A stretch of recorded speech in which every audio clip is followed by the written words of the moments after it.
लेकिन जैसे आपको पता है कि बुज़दिल हुक्मरान और जो अवाम में से नहीं है, सिलेक्टेड है, बहुत खौफ है। 2 दिन पहले हमारे वज़ीर आज़म कहते थे मैं जमहूरियत हूँ। तो अगर आप जमहूरियत हैं तो आपको खौफ किस बात का है? क्यों आपकी पुलिस रिस्ट्रिक्शंस डाल रही है इज्तिमा पर जब आइन बहाल है और आप जमहूरियत हैं? तो आप क्यों खौफज़दा हैं जब जमातें जो हैं वो प्रोटेस्ट कर रही हैं? तो मैं ख़बरदार करती हूँ सिलेक्टेड को कि आप ये अवामी इज्तिमा जो 11 जमातों का इज्तिमा है, 11 जमातों के कारकुन होंगे उस प्रोटेस्ट में, तो वो बिल्कुल सोचें भी ना कि आप इन प्रोटेस्ट को रोकेंगे या रोक सकेंगे, और अगर रोकेंगे तो उसके बुरे नतीजे निकलेंगे। अब ये जो 26 नुकात हैं जिसमें इस मुल्क के जो दिवालिया निकला हुआ है, इसका पस मंज़र पूरा आपके आगे है। ये साबित डेली की बुनियाद पर ये चीज़ रीइंफोर्स हो रही है कि पाकिस्तान के इस वक्त के वज़ीर आज़म जो हैं वो मुकम्मल तरीके से एक रॉन्ग नंबर है, और उनकी जो पूरी काबीना है वो 2 नंबरी है, और उसमें जो नुमाया है वो शेख रशीद है, जिसको मैं कहती हूँ वो इस सारे सिस्टम के आइटम नंबर है। महंगाई का नोटिस, वज़ीर आज़म साहब को शौक़ है कि वो नोटिस लेते हैं। आज उनकी ख़ुद क्लास ली गई है और उनका एक नोटिस उनके ख़िलाफ़ जारी किया है, जो सुप्रीम कोर्ट ने उनके ख़िलाफ़ एक नोटिस लिया है कि वो मुल्क के वज़ीर आज़म एक दरख्वास्त गुज़ार हैं जिन्होंने कहा है कि वो मुल्क के वज़ीर आज़म नहीं बन रहे, बल्कि इंसाफ का जो सिस्टम है, जो इंसाफ लॉयर्स फोरम है, उनके वज़ीर आज़म वो बने हैं। हम उसमें उन दरख्वास्त गुज़ार को कहते हैं कि उस दरख्वास्त का थोड़ा वसी करें उसका दायरा, और उसमें ये भी दाखिल करें कि वज़ीर आज़म जो हैं, जो रॉन्ग नंबर हैं, अब वो एक वज़ीर आज़म नहीं, अब वो डॉन बन चुके हैं। और किस चीज़ के डॉन हैं? वो टाइगर फोर्स के डॉन हैं। यानी कि महंगाई के लिए आपके मैजिस्ट्रेट्स जो हैं वो गुम हैं, आपके मैजिस्ट्रेट्स को वो पावर नहीं दे रहे। आपके एसीज़ और डीसीज़ कहाँ गए, जिनका बुनियादी काम ही यही है कि रोज़ाना की बुनियाद पर वो मार्केट्स में प्राइसेस जो शाया होती हैं उसके अगेंस्ट चेक करें। तो क्या ये वज़ीर आज़म साहब जो कहते हैं मैं जमहूरियत हूँ, अब वो मान गए हैं कि उनसे हुक्मरानी नहीं हो रही, और एक ग्रोह जो है जिसका उन्होंने टाइगर फोर्स नाम लिया है, उसके थ्रू उसको कहते हैं कि टाइगर फोर्स चेक करेगा। अब आप ये फैसला करें, और मैं कहती हूँ कि सुप्रीम कोर्ट भी इसका नोटिस ले। ये एक गफलत, तो क्या ये एक मुजरमाना कदम है कि एक ऐसा फोर्स जिसकी कोई कानूनी हैसियत नहीं है, किसी कानून के किताब में टाइगर फोर्स का नाम दर्ज नहीं है, उनके फंक्शंस दर्ज नहीं हैं, वो अब जाके बेचारे सब्ज़ी फरोशों के टमाटर उठाएंगे, उनके वो गाजरें लेंगे, उनके वो प्याज लेंगे, और ये सारी चीज़ें जाके उठा के इनके एटीएम्स अब इतने डेस्परेट हैं कि अब वो इस चीज़ पर पहुंच गए हैं कि लोगों से आटे तो चोरी कर दिए, चीनी भी चोरी कर दी, अब आप सब्ज़ी फरोशों के पीछे लग जाएंगे कि ये क्या कीमतें हैं। तो फिल फॉर इस टाइगर फोर्स को डिसबैंड करें, इसकी कोई कानूनी हैसियत नहीं है। कानूनी अगर वॉलंटियर्स आपको बनाने हैं तो शहीद जुल्फ़कार अली भुट्टो का 70 की दहाई में उनकी आप सोच देखें कि उस वक्त उन्होंने पाकिस्तान को नेशनल वॉलंटियर मूवमेंट दी। आज भी वो नेशनल वॉलंटियर मूवमेंट का महकमा जिंदा है, उसके ऑफिसेज हैं, वो एक्टिव हो सकता है। अगर आपको वॉलंटियरिज्म का इतना ही शौक है तो उस नेशनल वॉलंटियर मूवमेंट को बहाल करें जो ऑलरेडी एग्जिस्ट कर रही है।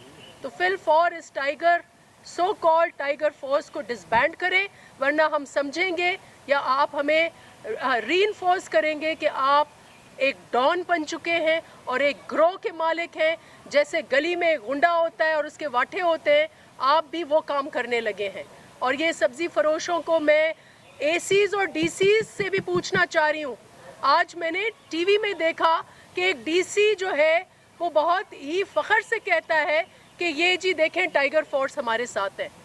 तो अंडर व्हाट लॉ जो है वो डिस्ट्रिक्ट कमिश्नर इस्लामाबाद इनको लेके फिर रहा है?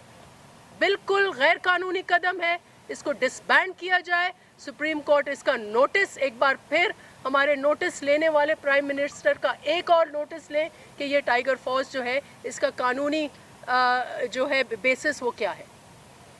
उसके साथ रॉन्ग नंबर की आगे कहानियाँ सुने। इस वक्त पाकिस्तान को एक कबाड़िया की दुकान की तरह समझ रखा है इन्होंने इनके ATMs में।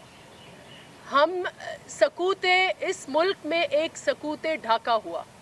इस वक्त जो एलानिया जारी हुआ है हमारी तरफ से, PDM की तरफ से, हम ये कहते हैं, हम ये समझते हैं कि कश्मीर के ऊपर भी आपने समझौता किया है और सकूत कश्मीर की आवाज़ भी आपने चुप कराई है। सकूत कश्मीर आपने किया है, लेकिन उसके साथ साथ पाकिस्तान के कीमती एसेट्स और जेवर यक्के बाद दीगरे उनको भी आप तबाह कर रहे हैं। इस वक्त इस मुल्क में सकूत PIA भी हुआ है, इस मुल्क में सकूत स्टील मिल्स भी हुआ है, इस मुल्क में सकूत हाउस बिल्डिंग फाइनेंस कॉरपोरेशन भी होने चाह रहा है। और ये बहुत अफसोसनाक है, इसकी कोई कानूनी बेसिस अगेन कोई नहीं है। PIA की कहानी जो बहुत ही दर्दनाक कहानी है आपके सामने है। मैं इस फोरम पर मुतालबा करती हूँ कि एक कमीशन बनाई जाए और वो कमीशन सुप्रीम कोर्ट की ज़ेरे निगरानी बने, जो इसका तयन करे कि PIA का सकूत, PIA की जो तबाहकारियाँ हैं उसके पीछे कौन है। आपको याद होगा कि बजट सेशन में यही वज़ीर जिसकी अपनी डिग्री मशकूक है उसने बयान दिया कि 262 जो पायलट्स हैं उनके लाइसेंसेस जाली हैं। ये उसकी स्टेटमेंट है हाउस में। और उसके बाद दुनिया भर की एविएशन सेफ्टी ऑर्गेनाइजेशंस ने पाकिस्तान की एयरलाइंस पर बैन लगा दिया।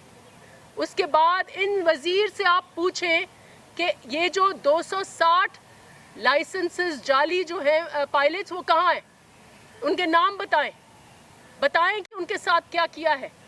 मेरी इत्तला के मुताबिक माँ सिवा 20 पायलट्स के जो खुद कोर्ट में है, किसी पायलट का लाइसेंस जो है वो जाली नहीं है।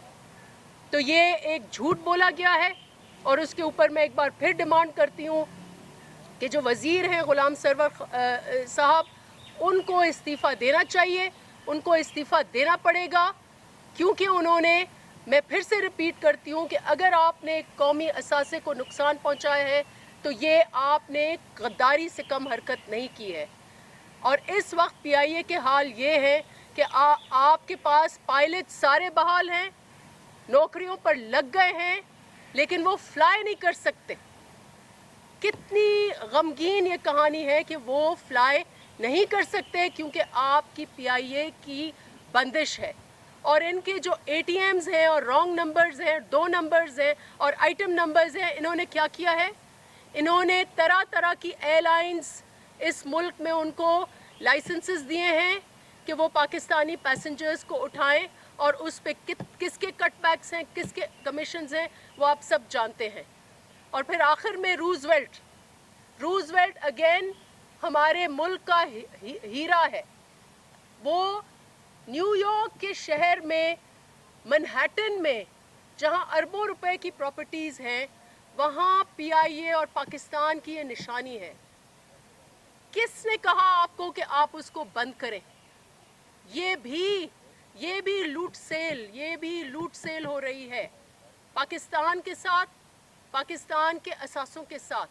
और मैं ये आपको बताऊं कि रूमर ये है या मार्केट में जो खबर है वो ये है कि इनका एक ATM नंबर है जिसका नाम है अनिल मुसर्रत, वो इसको ख़रीदने जा रहा है।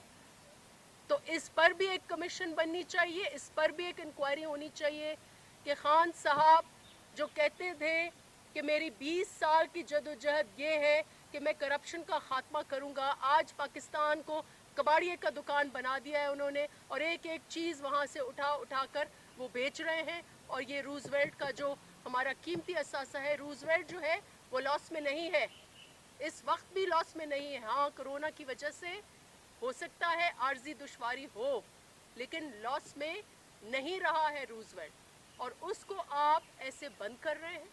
اور اس کے بعد ایک اور تحقیق کریں آپ کہ پی آئی اے میں یہ جو چارٹرز انہوں نے دیے ہیں، فلائٹس ہم براہ راست لنڈن نہیں جا سکتے تو چارٹر کیے ہم نے. آیا اس میں پیپرا رولز فالو ہوئے ہیں؟ کس نے ڈیسائیڈ کیا کس کو چارٹر ملے گا، کتنے پیسوں میں چارٹر ملے گا؟ تو یہ سکوت پی آئی اے جو ہے یہ بہت بڑا سکینڈل ہے. ان کے اور بہت سارے سکینڈلز ہیں. بی آر ٹی کا سکینڈل آپ کے سامنے ہے، ابھی تک سٹے آرڈر پر ہے. وہ اگر اتنے ہی نیٹ اینڈ کلین ہے تو اس کا سٹے آرڈر کیوں نہیں یہ جاتے درخواست کرتے کہ اب ہمارا بی آر ٹی چل رہا ہے تو اب یہ سٹے آرڈر فارغ ہو. لیکن مجھے تو حیرت ہے کہ کورٹس کیوں نہیں اس کا نوٹس لیتے. کورٹس نے کیوں سٹے آرڈر رکھا ہوا ہے؟ کیوں نہیں اس کی انکوائری ہوتی کہ 50 ارب کا منصوبہ 70 ارب بھی خرچ ہو جائے اور وہ ختم نہیں ہوتا؟ تو یہ ساری ان کی کہانیاں جو ہیں وہ چلتی جا رہی ہیں، ان کے سکینڈلز آتے جا رہے ہیں، گورننس ان سے ہوتی نہیں ہے. نوٹس لیتے جاتے ہیں اور ایوری ٹائم نوٹس لیتے ہیں تو آٹا زیادہ مہنگا اور چینی زیادہ مہنگی. اور اب اس کے ہمارے اوپر اب ایک ٹائیگر فورس انہوں نے کھڑا کر دیا. بہت شکریہ.